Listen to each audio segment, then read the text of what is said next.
Bismillahirrahmanirrahim. Assalamualaikum warahmatullahi wabarakatuh. Alhamdulillahi rabbil alamin, alladzi khalaqal mauta wal hayata liyabluwakum ayyukum ahsanu amala wa huwal azizul ghafur. Allahumma salli ala sayyidina Muhammadin wa ala alihi wa ashabihi ajma'in.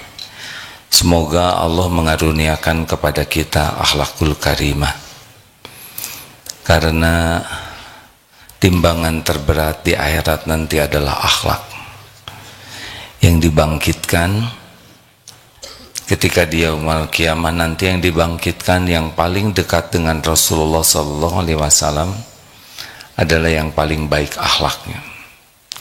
Orang yang akhlaknya baik, walaupun ibadahnya standar, dia tetap digolongkan menjadi ahli saum dan ahli tahajud.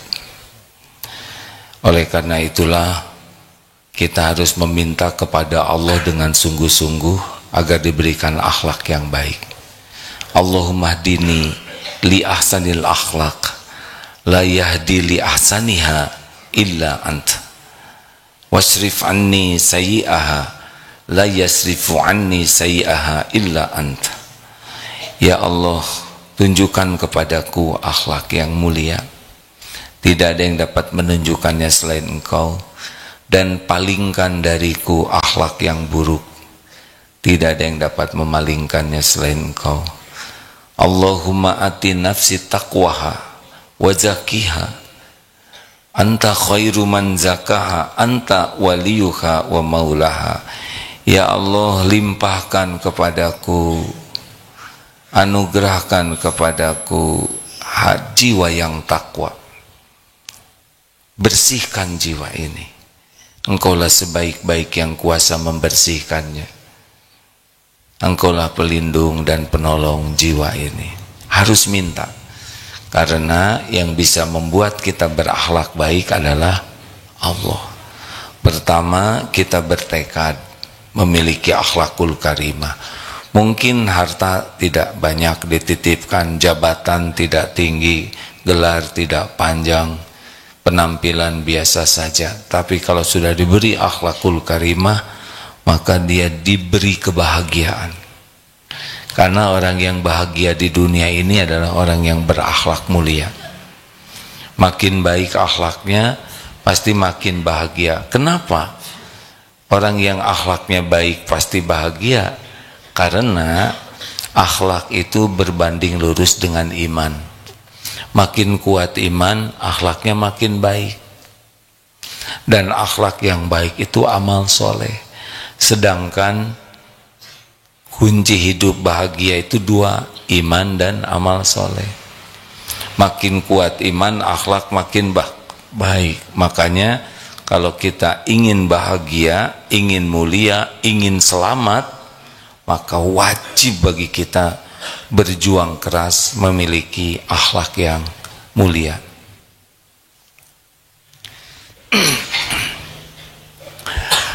Kalau kita belum memiliki akhlak yang sangat bagus, minimal kita tidak merugikan orang lain. Kalau kita belum bisa bicara bagus, kita diam. Minimal kita tidak berkata jelek. Ini penting sekali. Kalau di pesantren ini disebut 3 sa. Sa yang pertama, saya aman bagimu. Yang kedua, saya menyenangkan bagimu. Yang ketiga, saya bermanfaat bagimu. Al-muslimu man salimal muslimuna min lisanihi wa yadihi. Ini rotenya ya. Kita ingin punya puncak akhlak, latihan pertamanya adalah tidak merugikan orang lain, baik perkataan maupun perbuatan. Nah, ini yang kita bedah. Kenapa kita merugikan orang lain? Kenapa perkataan kita membuat orang lain terluka? Mengapa sikap kita membuat orang lain teraniaya?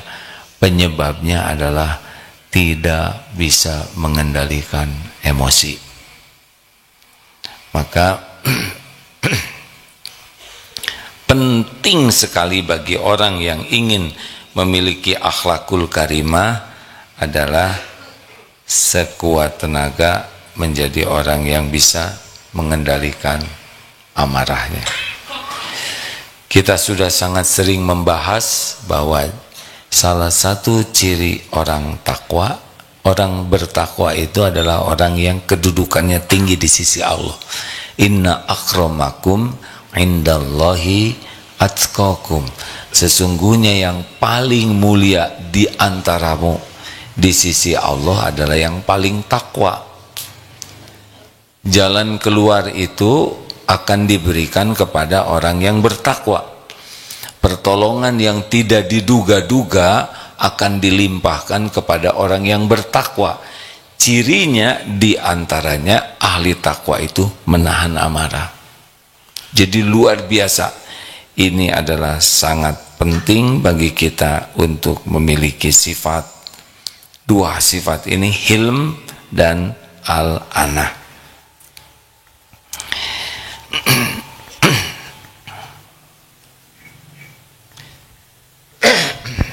Jadi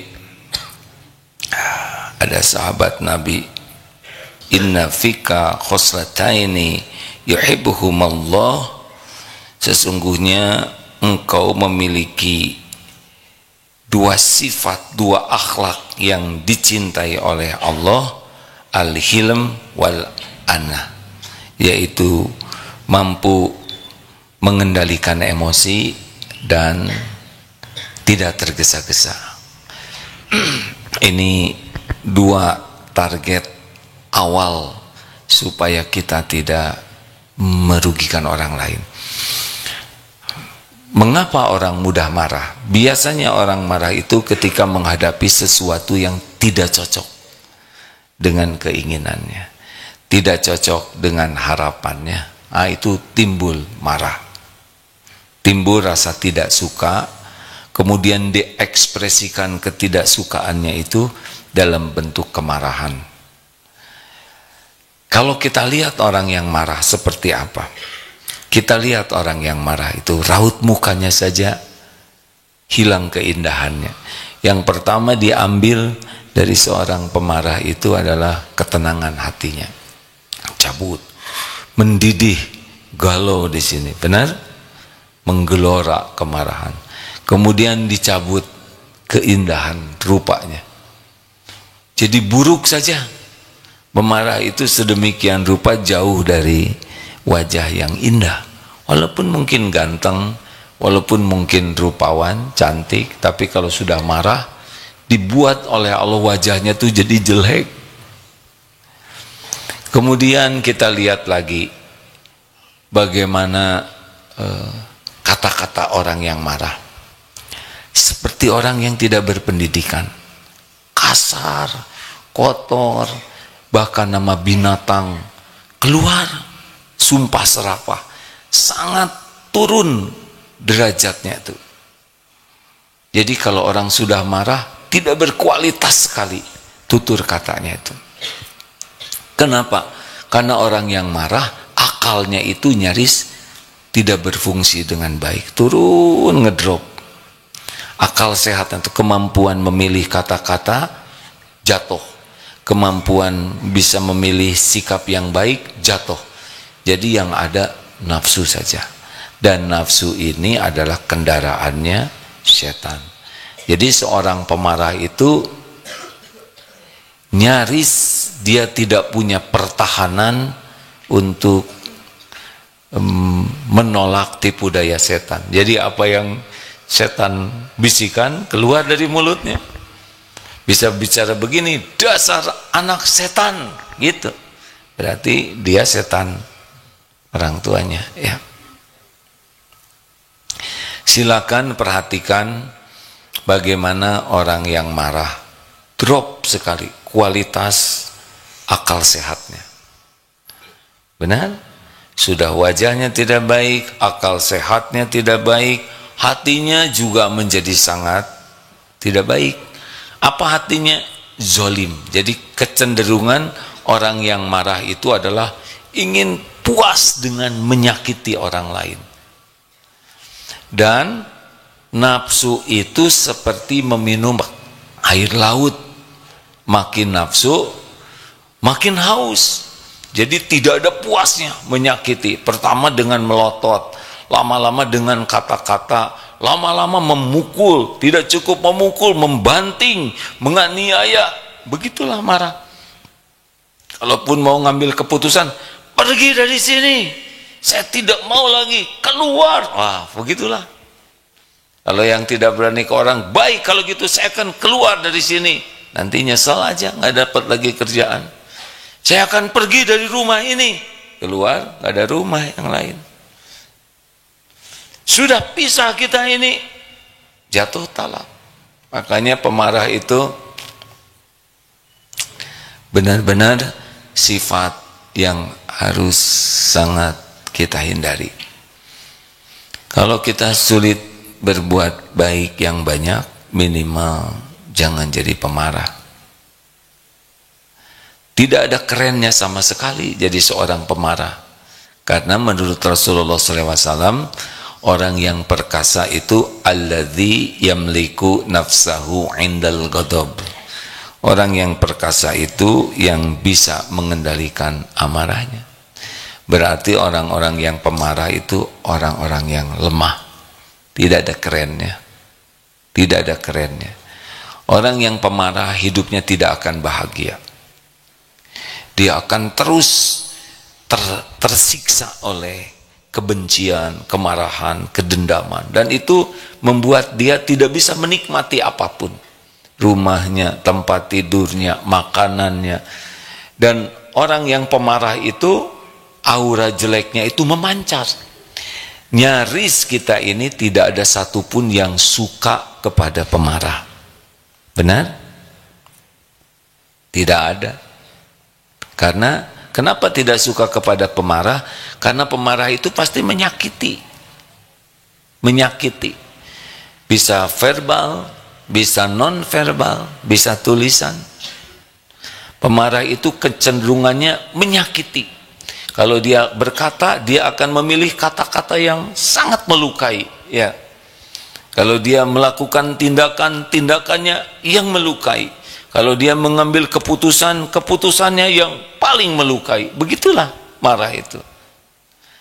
Oleh karena itu penting sekali lagi, penting sekali kita mengevaluasi sifat mudah marah kita. Pernah dibahas ada 4 tingkatan. Ada yang mudah marah, dikit-dikit marah, meledak, dan susah redanya. Nah ini paling apes. Mudah marah, susah reda. Ada juga yang mudah marah, tapi mudah redanya. Ini baik atau buruk? Ini seperti begini, sudah kebakaran, baru sadar, dimatikan, udah hangus duluan. Nancepin paku, baru dicabut, udah keburu bolong. Ada juga yang susah marah, dia tahan, tidak mudah sakit hati, tapi sekali marah, seumur-umur tidak mau memaafkan. Susah marahnya bagus, tetapi susah redanya itu tidak bagus.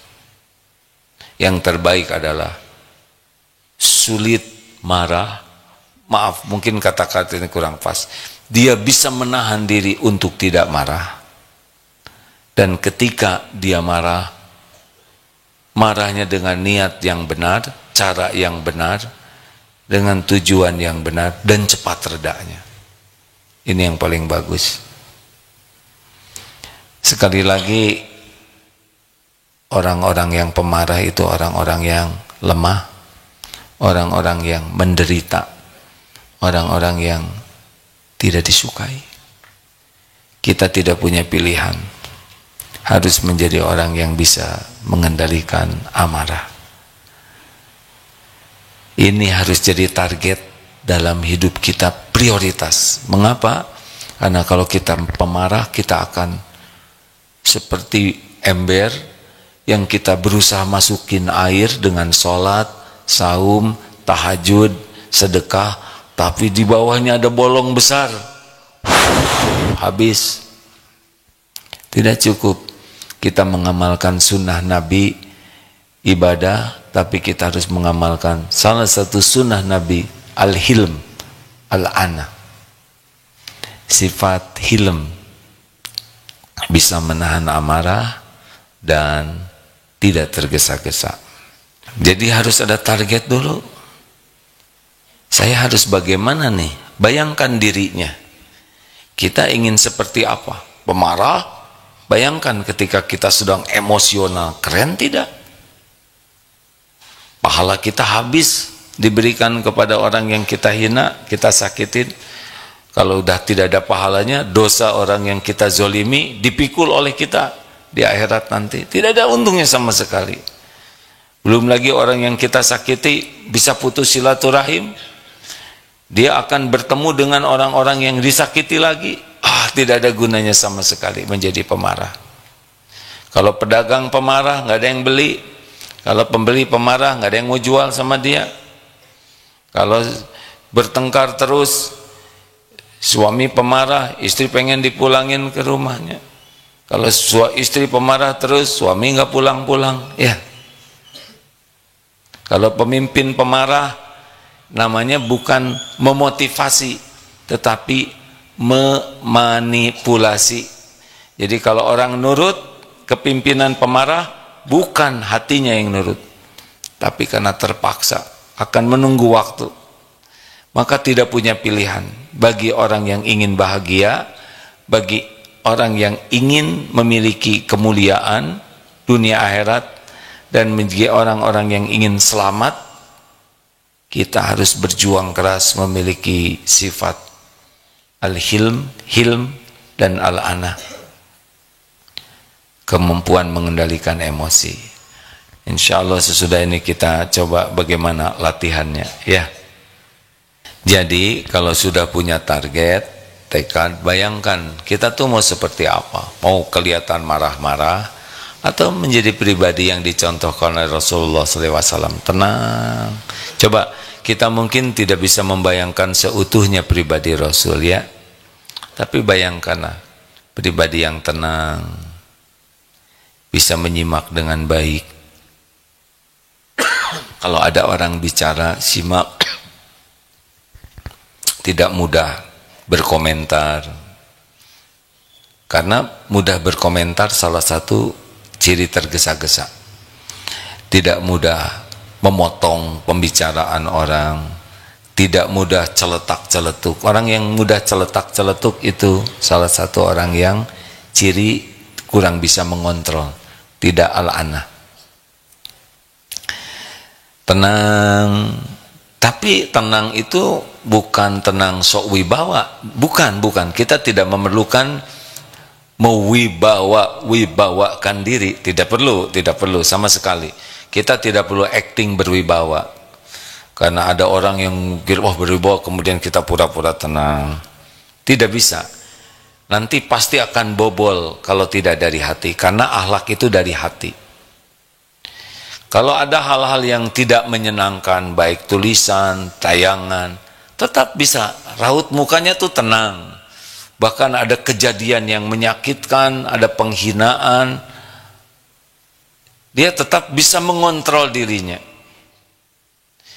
Bukan tidak punya marah, kita harus punya marah, karena marah itu bagian karunia Allah pada diri kita, agar kita bisa melindungi diri, melindungi keluarga, menjaga izah agama. Jihad itu ada marahnya di sana. Tapi marah karena Allah, dengan niat karena Allah, marah di jalan Allah untuk alasan yang benar-benar dibenarkan oleh syariat. Marah yang begitu adalah ibadah. Tapi kalau untuk urusan pribadi, bacakan ya, bagaimana, silakan bayangkan, ada dua hadis ini saja. Dari Anas bin Malik, ini hadisnya Sahih Imam Bukhari. Saya berjalan bersama Nabi SAW dan beliau memakai selendang yang tebal dan kasar, asal dari negeri Najran. Kemudian ada seorang badui datang lalu menarik beliau dengan tarikan yang sangat keras sehingga berbekas di leher, permukaan lehernya akibat tarikan tersebut. Lalu orang itu berkata, perintahkanlah agar aku diberikan oleh Allah apa yang ada padamu.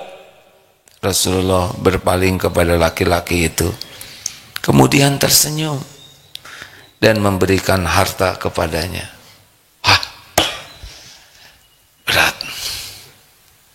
Saya tidak akan pakai selendang, takut ada yang ngebenying. Saya bisa membayangkan misal pakai sorban ini, tiba-tiba dari belakang ada yang narik, ya saking kerasnya sampai leher ini berbekas. Nanti bisa dicoba nih latihan. Nah, pakai selendang ya. Bagaimana seorang pimpinan, kepala negara, tokoh terpenting, ya presiden lah kalau di kita ya, pakai selendang, ditarik sampai berbekas lehernya. Mana uang yang diberikan padamu? Lalu Rasulullah berbalik dan tersenyum. Kemudian masih uang. Aduh, ya Allah. Persis ciri ahli takwa. Wal kadhiminal ghaidh, menahan amarah, wal afina anin nas, memaafkan, wallahu yuhibbul muhsinin, berbuat baik.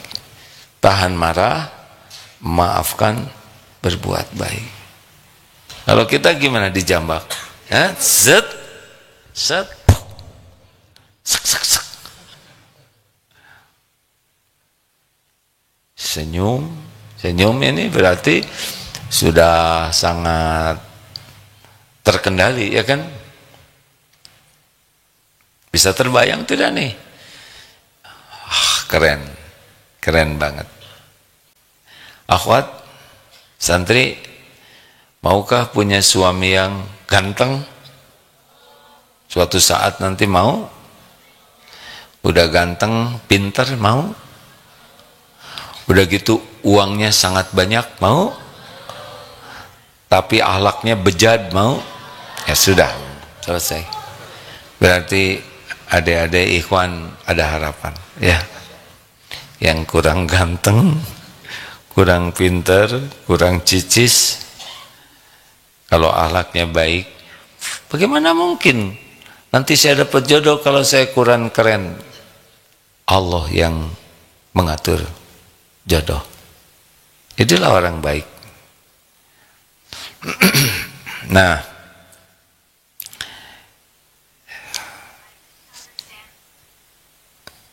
jadi ada kisah yang kedua ini. Suatu saat lagi dari Anas bin Malik, Nabi Muhammad SAW melihat seorang badui. Badui ini adalah orang pedalaman yang belum mendapatkan banyak ilmu rupanya, datang ke masjid lalu buang air kecil. Itu para sahabat jengkel. Ya bayangkan sajalah, datang seseorang ke sini terus saja buang air kecil di masjid, pasti jengkel. Beliau tidak. Lalu beliau bersabda, biarkanlah. Disuruh dibiarkan, ya gimana nyetopnya, ya kan? Biarkanlah. Setelah orang itu selesai, beliau minta air dan menyiram bekasnya. Aduh, ini mengapa beliau begitu bijaksana? Karena beliau kan paham betul, tidak semua orang sudah mendapatkan ilmu adab. Mungkin badui itu belum tahu tata krama bagaimana masjid, bahkan mungkin belum tahu ini masjid. Dia datang, wer aja di sana ya. Saya bisa mencoba membayangkan kalau ada orang datang ke sini, kemudian apalah dari orang yang belum paham gitu ya, tidur sembarangan, ngingus dan sebagainya, atau meludah. Seyogianya kita tidak mudah marah, karena belum tentu paham, belum tentu sehat akalnya, betul? Kalau orang tidak paham, dulu waktu zaman pertama sekali bangun pesantren Darut Tauhid ini masih ada sikap-sikap yang kurang baik. Di tempat yang sama kita kan ngontrak kamar dulu di sini. Ingat nasihat, kalau ada kegelapan jangan pakai tongkat, pakai cahaya. Ya sekarang suasana gelap, kemudian kita pentung, malah mentung. Siapa mungkin mertua yang lagi di sana ya? Kalau gelap, cahaya baru jadi solusi. Rasulullah Sallallahu Alaihi Wasallam dulu di Jazirah Arab masih zaman jahiliyah, dan beliau membawa cahaya dengan keteladanan, dengan kemuliaan akhlak. Masya Allah. Nah, ayo yang gede-gede ambek harus sadar kita ini tidak keren. Sesudah itu kita minta kepada Allah supaya kita diberikan kesabaran, diberikan kemampuan. Allahumma inni a'udzubika min munkaratil akhlak wal a'mal wal ahwa wal adwa. Ya Allah, saya berlindung kepadamu dari mungkarnya akhlak, amal, hawa nafsu, dan penyakit. Minta, karena hanya Allah yang bisa membulak-balik. Nah, sesudah itu riadoh, belajar bagaimana akhlak Rasul, kemudian bagaimana para sahabat, bagaimana para ulama yang soleh, bagaimana sabarnya ya ketika cucunya Rasulullah dihina mau masuk kampung, kan beliau diam, dihina, beliau tidak membalas. Sudah selesai penghinaannya, dicaci maki, lalu bertanya, masih adakah yang akan kau sampaikan? Karena saya sudah mau masuk ke kampung saya, nanti kalau kedengar orang di kampung saya marah. Sudah selesai, kasih uang, buka jubahnya, kasihkan. Itulah sebabnya saya tidak bawa banyak uang dan jubah ya. Selain tidak marah, dikasih itu. Wah, ini keren. Ini kita jarang membahas. Kita kalau membahas sunnah Rasul itu yang kebayang sholat, saum, tahajud, ya kan? Ini jihadun nafs. Ini sunnah yang sangat penting. Selain sholat, karena walaupun kita sholat, saum, ke masjid, tahajud, kalau kita pemarah terus-terusan, kita tidak cocok dengan ayat inna sholata tanha anil fahsya'i wal munkar. Sesungguhnya sholat itu mencegah dari perbuatan keji dan mungkar. Harusnya kalau sholat itu kita bisa mengendalikan amarah kalau sholatnya bagus. Siap-siaplah mengarungi sasana latihan menahan amarah. Targetkan. Pakai di rumah itu bisa pakai kayu atau tembok. Tiap marah tancepin paku. Tiap marah tancepin paku. Berapa kali kita marah? Nanti kalau kita minta maaf, cabut pakunya. Pakunya hilang, bolongnya masih ada.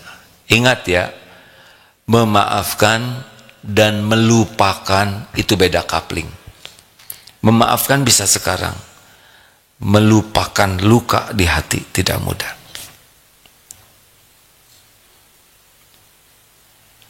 Monyet kamu, maaf, nggak sengaja saya ngomong monyet sama kamu, habis kamu mirip benar sih. Maaf ya, kita maafkan. Tapi robeknya di sini tidak semudah memaafkan. Makanya yang paling tepat adalah jangan marah. Tidak ada hati yang terluka. Latih terus, tiap hari mendapatkan orang-orang yang kata-katanya kasar, tidak baik. Jadi kalau nanti kita mendapati orang-orang yang menjengkelkan, anak, istri, suami, orang tua, teman, orang yang dikenal, tidak dikenal, sikapnya tidak enak ke kita, ini adalah cara Allah melatih kita. Mike Tyson itu katanya sampai membayar orang untuk jadi sparring partner. Benar? Petinju hebat itu bayar orang supaya menyakiti, menyerang dirinya. Dan yang dibayar itu yang jagoan, menyakiti, ya kan? Dan nggak mungkin petinju membayar sparringnya yang blow on, yang pukulannya toel gitu ya, nggak mungkin. Yang pukulannya keras, yang jagoan, yang bisa berkelit, yang pukulannya bisa cepat, bayar untuk jadi sparring. Supaya apa? Supaya makin terlatih. Jadi kalau sekarang melihat orang-orang yang menjengkelkan, menyakiti, ngeselin, itu karunia Allah. Cara Allah melatih kita menjadi lebih baik. Berikanlah speleng, kita harus siap dengan hal-hal yang tidak cocok dengan keinginan kita. Itu intinya. Pulang ke rumah, ingin ada makanan, tidak ada, enggak apa-apa. Tinggal saum aja lah, kalau itu masih belum subuh, ya. Saum sunnah kan boleh. Mau tidur, ada yang ribut, ya sudah. Beli atau tutup aja telinganya pakai gabus, ya. Misal. Kalau mau nyuruh orang diam, ya baik-baik bicaranya. Ini parkir sembarangan sangat banyak. Nanti baik-baik saja bicaranya, nggak usah pakai marah. Karena marah itu cenderung menyakiti, dan orang yang disakiti cenderung melawan. Tapi kalau bicara baik-baik, Pak boleh saya bantu memindahkan motornya sedikit lagi lebih pinggir ya Pak? Coba, mana mata kamu? Parkir yang benar loh. Apakah dia akan memindahkan? Kalaupun dia memindahkan, pakai sakit hati. Gak ada gunanya. Kan yang paling penting bukan menyakiti orang, yang penting motor pindah. Betul?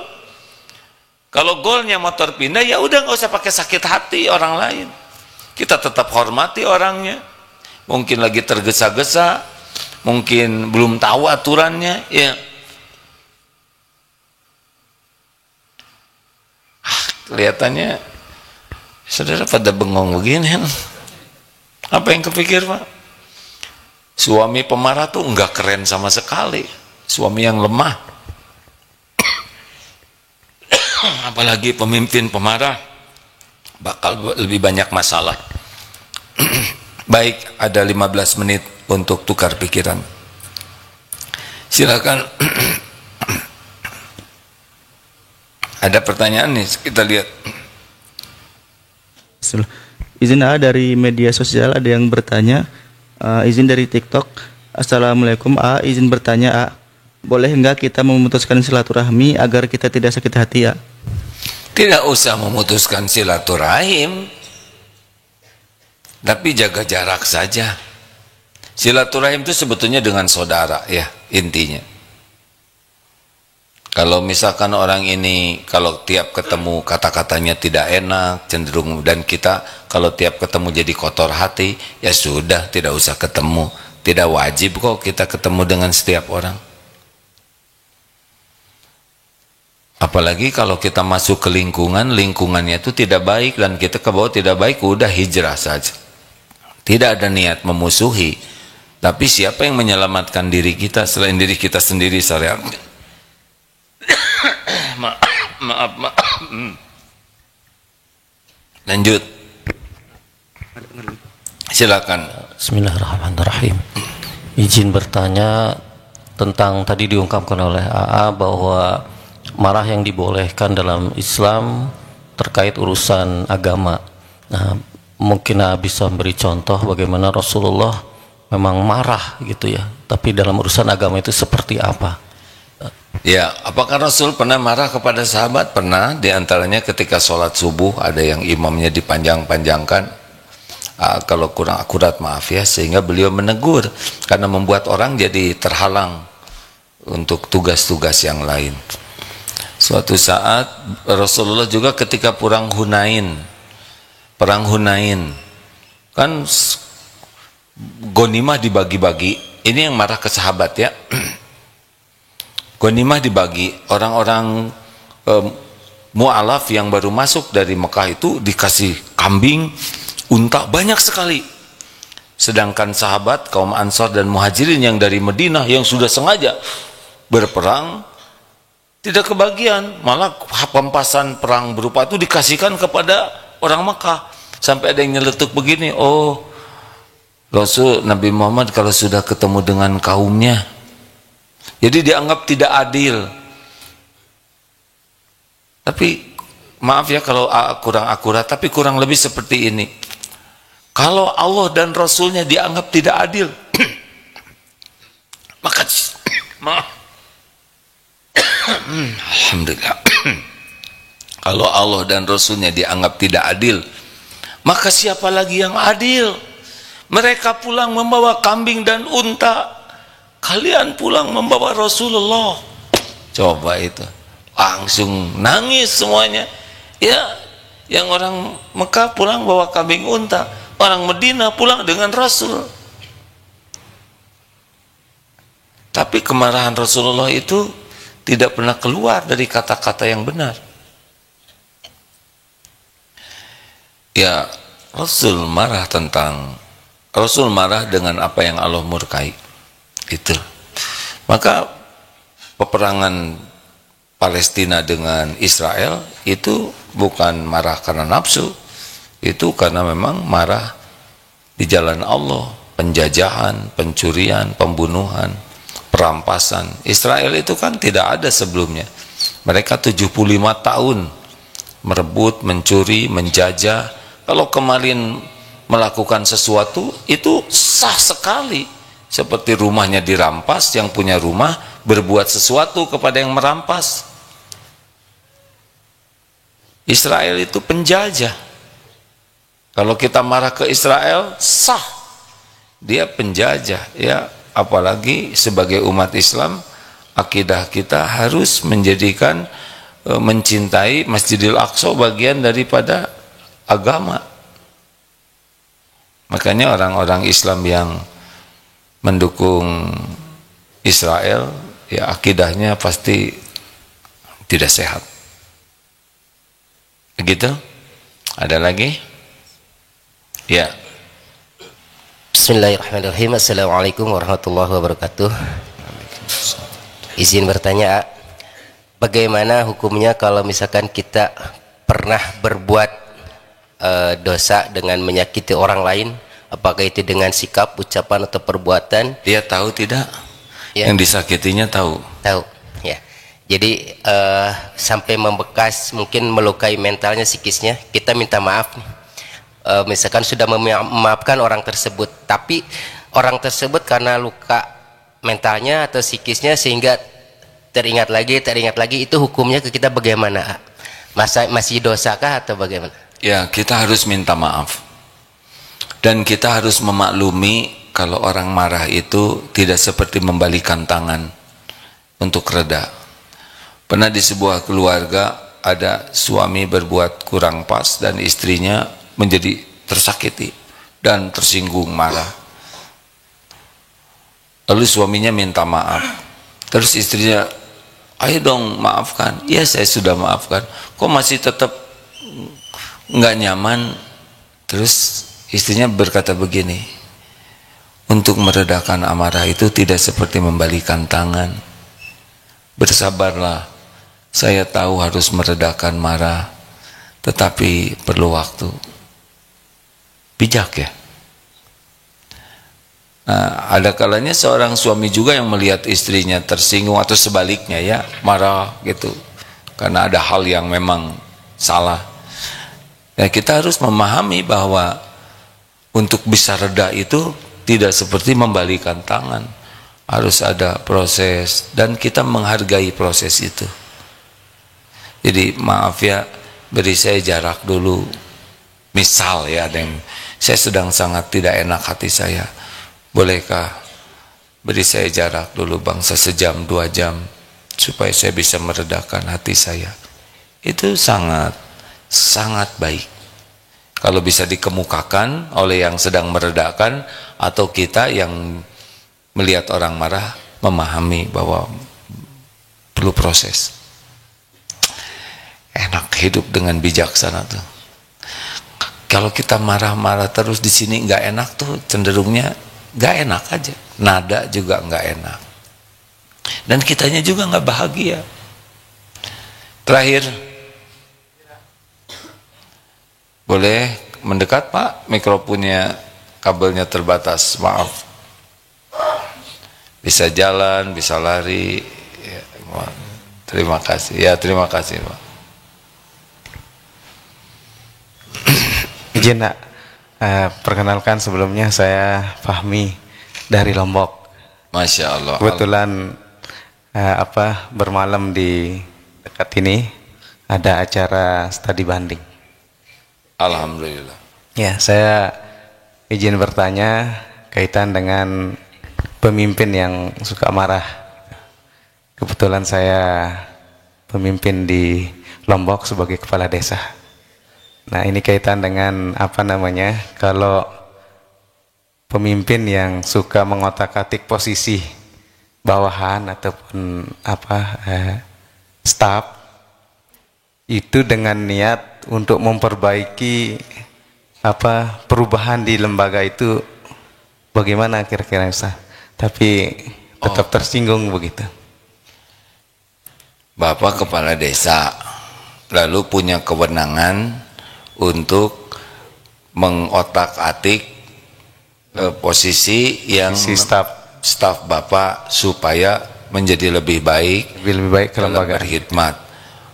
Itu nggak ada kaitan sama marah Pak. Iya, nggak ada ya. Ini menempatkan, misalkan ini ahli sepak bola kemudian disuruh catur, itu pusing, nanti dia bisa ditendang terus Pak itunya. Misalkan staf Bapak ahli catur disuruh main sepak bola, itu bola bisa dipindah-pindahin pakai tangan. Artinya apa? Jikalau suatu urusan diserahkan bukan kepada ahlinya, fantazirus sa'ah, tunggulah kehancurannya. Jadi tugas Bapak adalah memilih orang yang tepat pada jabatan yang tepat. Itu namanya adil. Kalau orangnya tidak mampu disimpan pada posisi yang tidak tepat, maka Bapak jadi zolim. Jadi itu salah satu keadilan. Yang jangan itu karena Bapak sebel, ini nyebelin nih, dia kurang hormat sama saya, udah pindahin aja. Itu berarti zolim, padahal dia ahlinya. Misal ya, ada puskesmas harusnya dipimpin oleh dokter, tapi dokter ini nyebelin, kurang senyum, ya nggak? Ini aja tukang sapu, kamu pimpin puskesmas, nanti pasien disapu semua ya. Jadi pertanyaannya ini karena nafsu bukan, mindahin orang, karena suka tidak suka bukan. Ria-ria gimana? Ada rasa sebel juga gitu kan? Kalau gitu Bapak jangan jadi kepala desa yang pasti ada jengkel, kecewa, sedih, kesel, sebel, ada di sini ya nggak? Tapi itu yang kita kelola ya.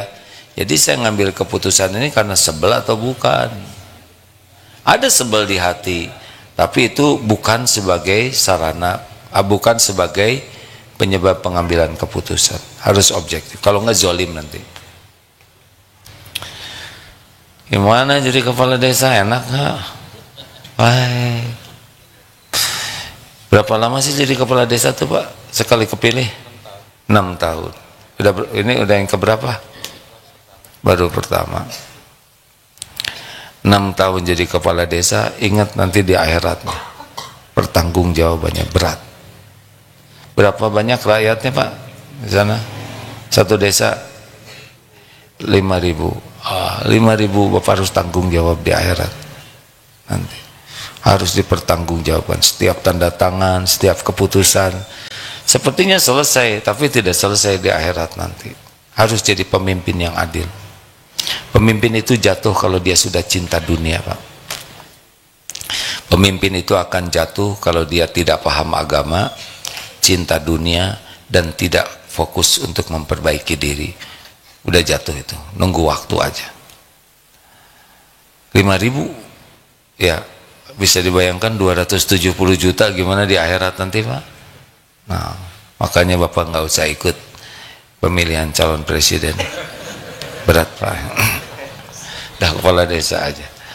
Ada, wah pesantren saya ingin banyak muridnya. Buat apa banyak murid? Tiap santri nanti tanggung jawab kayaknya di akhirat. Gimana? Di sini berusaha santrinya banyak? Enggak. Yang berusaha sekolah di sini ada tim aja. Kalau saya berusaha memberikan yang terbaik aja, karena ini yang nanti dipertanggungjawabkan. Terima kasih sahabatku sekalian. Doa akhir majlis, subhanakallahumma wa bihamdik, asyhadu alla ilaha illa anta, astaghfiruka wa atubu ilaik. Assalamualaikum warahmatullahi wabarakatuh.